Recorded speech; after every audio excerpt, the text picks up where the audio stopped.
የአሜሪካው ፕሬዝዳንት ዶናልድ ትራምፕ በኢራን ላይ ወታደራዊ ጥቃት ለመፈጸም እየተዘጋጁ ነው ተባለ።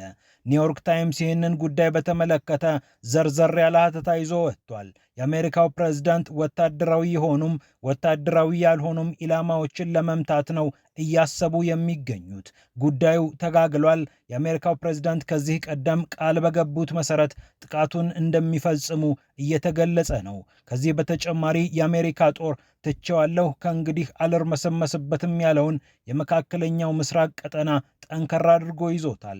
አይሲስን ሰበብ በማድረግ በሶሪያ ላይ ወታደራዊ ድብደባን ፈጽሟል። ከዮርዳኖስና ከሌሎች የመካከለኛው ምስራቅ ኃይሎች ጋር በመሆን ነው የአሜሪካ ጦር ይህንን እርምጃ የወሰደው።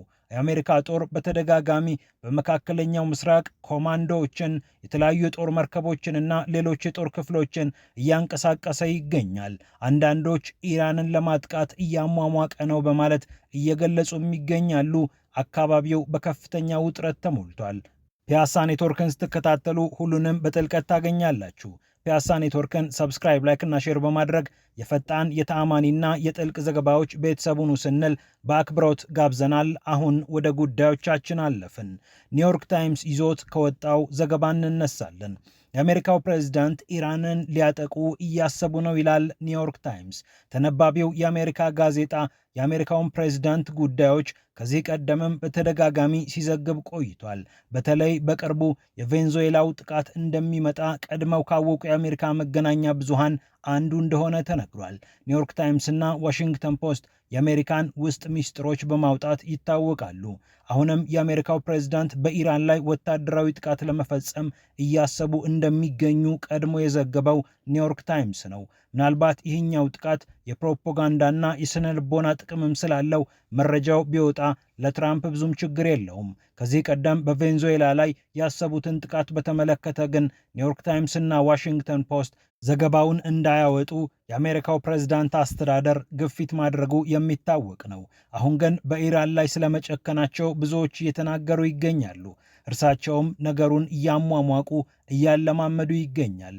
የኢራን ሕዝብ ከመቼውም ጊዜ በላይ ነፃነት ፈልጓል፣ እኛም እናግዛለን ማለታቸውም የሚታወስ ነው። የአሜሪካው ፕሬዝዳንት ከዚህ ቀደም ብለው ደግሞ እናንተ ሰልፈኞቹ ላይ ስትተኩሱ እኛ እናንተ ላይ እንተኩሳለን ማለታቸውም የቅርብ ጊዜ ትዝታ ነው። በኢራን መንግስታዊ ለውጥ እንዲመጣ ከኔታንያሁ ጋር እያሴሩ ይገኛሉ የተባሉት ትራምፕ የመጨረሻውን የጥቃት ማህተም የሚመቱበትን ቀን ግን ማንም ማወቅ አልቻለም። የትኞቹ ጥቃቶች እንዴት ተደርገው ይፈጸማሉ የሚለውን ጉዳይ በተመለከተ ወታደራዊ ጉዳይ ነውና ሚስጥሩ ብዙ አልወጣም። ኒውዮርክ ታይምስ ግን ሰውየው ከተለያዩ ወታደራዊ አማካሪዎቻቸው ጋር እየመከሩ መሆኑን እየገለጸ ይገኛል። የአሜሪካ ባለስልጣናት ከትራምፕ ጋር እየመከሩ መሆናቸውም ተረጋግጧል። የሚመክሩበት አንደኛው ምክር ደግሞ የትኛው ስፍራ በየትኛው ሁኔታ ይጠቃ የሚለው ሲሆን ወታደራዊ ኢላማ ብቻ አይደለም፣ ወታደራዊ ያልሆኑ ኢላማዎችም ሊመቱ እንደሚችሉ ተሰምቷል። የመጨረሻውን ውሳኔ ግን እስካሁን አለመወሰናቸውም ነው የተሰማው። በትሩዝ ሶሻል ማህበራዊ ገጻቸው ላይ የአሜሪካው ፕሬዝዳንት የኢራን ሕዝብ የነፃነትን ናፍቆት በተመለከተ በተደጋጋሚ እየጻፉ ይገኛሉ። በእርግጥ ትራምፕ እና ኔታንያሁ የኢራን መንግስት ለውጥ ካልመጣ በስተቀር ሰላም እናገኛለን የሚል እምነት የላቸውም። ምክንያቱም ኢራን በአካባቢው ያሉ ኃይሎችን የምታስታጥቅ ነችና ዋናዋን ኢራን እነርሱ እንደሚጠሯት ዋናዋን ሰይጣን የማይመቱ ከሆነ ችግር እንደሚፈጠርባቸው ያስባሉ። ኢራኖች አሜሪካ ትልቋ ሰይጣን ናት፣ እስራኤል ደግሞ ትንሿ ሰይጣን ናት ብለው እንደሚጠሩ የሚታወቅ ነው።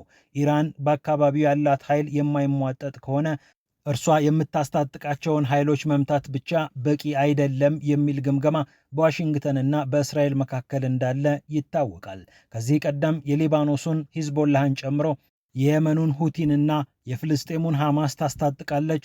በአካባቢው ከፍተኛ ረብሻ የምታስነሳብን ኢራን ናት። ኢራን እስካለች ድረስ እንቅልፍ የለንም ያሉትን ኔታንያሁ የተለያዩ ጥቃቶችን ቢፈጽሙም ኢራንን ማዳከም በፈለጉበት ደረጃ ማዳከም አልቻሉም።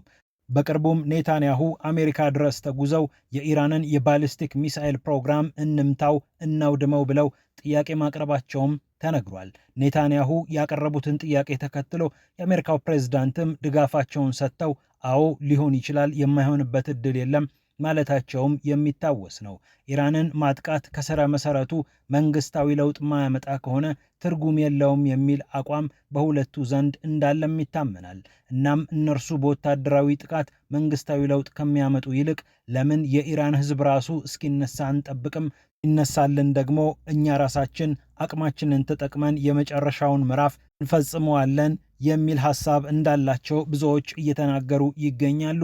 የአሜሪካ ጦር በአካባቢው እየተንቀሳቀሰ ስለመሆኑ ከዚህ ቀደምም በተደጋጋሚ ተዘግቧል። ኮማንዶዎቿን፣ የባህር ኃይል ክፍሎቿን፣ የአየር ኃይል ክፍሎቿን አሜሪካ እያንቀሳቀሰች ነው። ወታደራዊ ተቋማቷ በኢራን ላይ ስለሚወሰዱ እርምጃዎች በተደጋጋሚ እያወሩ ይገኛሉ። የኢራኑ መንፈሳዊ መሪ አያቶላ አሊ ኻሜኒ በኢራን የሚደረገው ተቃውሞ በሙሳድ እና በሲአይኤ የተቀነባበረ እንደሆነ ያምናሉ። ይህንንም ጉዳይ በተመለከተ በተደጋጋሚ ገልጸዋል። በሀገሪቱ የመገበያያ ገንዘብ መውደቁን ተከትሎ ነው በኢራን አመፅ የተነሳው። የዋጋ ንረትና ለነጋዴዎች ያልተመቸ ከባቢ ኢራንን እያመሳት ይገኛል። ታዲያ ይህ ሁሉ የመጣብን አሜሪካና ምዕራባውያን በጣሉብን ማዕቀብ ነው ያለው የፕሬስ ቲቪ ዘገባ ከጀርባው አንዳች ኃይል እንዳለ አንጠራጠርም እያለ ይገኛል። የሞሳድንና የተለያዩ አካላትን ወኪሎችንም እየጠረነፍን ነው ያለችው ቴህራን በቀጣይ ጠንከር ያሉ እርምጃዎችን ልትወስድ እንደምትችል እየተነገረ ይገኛል። የቢቢሲ ዘገባም ይህንን አመላክቷል። አማጽያኑም በርትተዋል፣ የኢራን ኃይሎችም እርምጃቸውን አጠናክረው ቀጥለዋል ሲል ዘገባውን ማስፈሩ የሚታወቅ ነው። የአሜሪካ ጦር በአካባቢው እያደረገ ያለው እንቅስቃሴ ደግሞ ወደ ሶሪያ ፊቱን ያዞረ ይመስላል። በሶሪያ የሚገኘውን አይኤስን እየደበደበ ይገኛል። ከዚህ ቀደም በታህሳስ ወር በርከት ያሉ የአሜሪካ ወታደሮች ላይ ከፍተኛ ጥቃት ተፈጽሞ ጥቂቶቹም ሞተው እንደነበር የሚታወቅ ነው። የዛ አካል የሆነ የበቀላ ኦፕሬሽን አሜሪካ ማድረጓን ይፋ አድርጋለች። የአሜሪካ ጦር ማዕከላዊ እዝ በሶሪያ ወታደራዊ ኦፕሬሽን ስለማከናወኑ በይፋዊ የኤክስ ገጹ ላይ ጽፏል። በሶሪያ ላይ ከዚህ ቀደም ጀምረን የነበረው ወታደራዊ እርምጃ ተጠናክሮ ቀጥሏል ብሏል። የአሜሪካ ማዕከላዊ እዝ ከዚህ ቀደም ወታደሮቻችንን የገደሉብንን የአይሲስ ወታደሮችን ለመምታት ብርቱ ክንዳችንን አሳርፈናል ያለው ማዕከላዊ እዝ ወይም ሴንትኮም ከዚህ ቀደም ኦፕሬሽን ሃውኬ ስትራይክ የተባለውን ኦፕሬሽን አካል የሆነ አንድ ሌላ ዘመቻ ማድረጋቸውንም ይፋ አድርጓል። ማዕከላዊ እዙ ከተለያዩ የዓለም አቀፍ ኃይሎች ጋር በመተባበር ይህንን ስለማድረጉም ይፋ አድርጓል። የዮርዳኖስ የጦር ጀቶች ስለመሳተፋቸውም ተነግሯል። በርካታ የጦር ጀቶች ናቸው በአይሲስ ላይ ድብደባ የፈጸሙት። በእርግጥ አይሲስ አሁን ባለበት ሁኔታ ይህን ያህል የጦር ጀትስ ያስፈልገዋል ወይ? የረቀቁት የጦር ጀቶች ከአሜሪካ የጦር ቤዞች ተነስተው መምታት ነበረባቸው ወይ የሚለው ጥያቄ እየጫረ ይገኛል። ነገር ግን የአሜሪካው ፕሬዝዳንት ዶናልድ ትራምፕ በአካባቢው ያላቸውን የኃይል የበላይነት ለማሳየት ሞክረውበታል ያሉም አልጠፉም።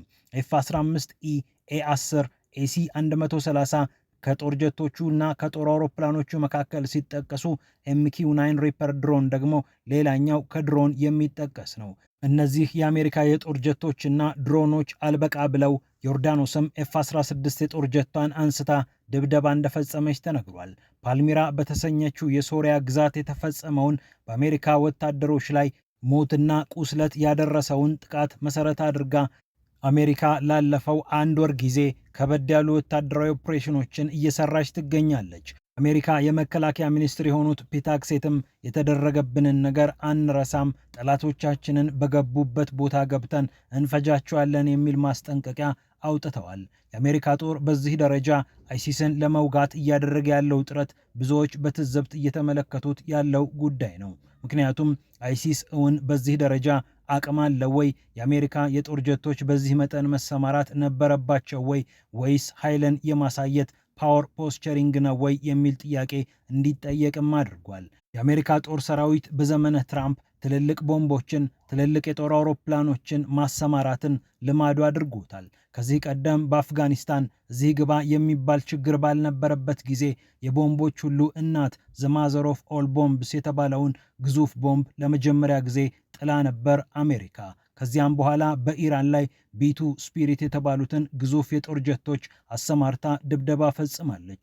እጅግ ግዙፍ የተባለውን ቦምብም አውርዳለች። አሜሪካ ያላትን ኃይል በማናቸውም መንገድ ማሳየት የሚወዱት ዶናልድ ትራምፕ ተከታታይ ጥቃቶችን በሚፈጽሙበት ጊዜ የአሜሪካን ጦር የበላይነት ለማሳየት የተመጣጠንም ያልተመጣጠንም እርምጃ ሲወስዱ ይስተዋላሉና ብዙዎች ይህ ነገር ወደ ኢራንና ወደ ሌሎች አካባቢዎች የሚሄድ ነው ብለው እየገመቱ ይገኛሉ። የአሜሪካ ጦር የሚወስዳቸው እርምጃዎች በተለያዩ መንገዶች ምክንያታዊ ሊሆን የሚችል እንደሆነ ሊገለጽ ቢችልም ነገር ግን ከአቅም በላይ የተለጠጠና በቀጣይ ለሚኖሩ ጥቃቶች መልእክት ለማስተላለፍ የተፈለገ ነው የሚለውን በርካታ ተንታኞች እየገዙት ይገኛሉ።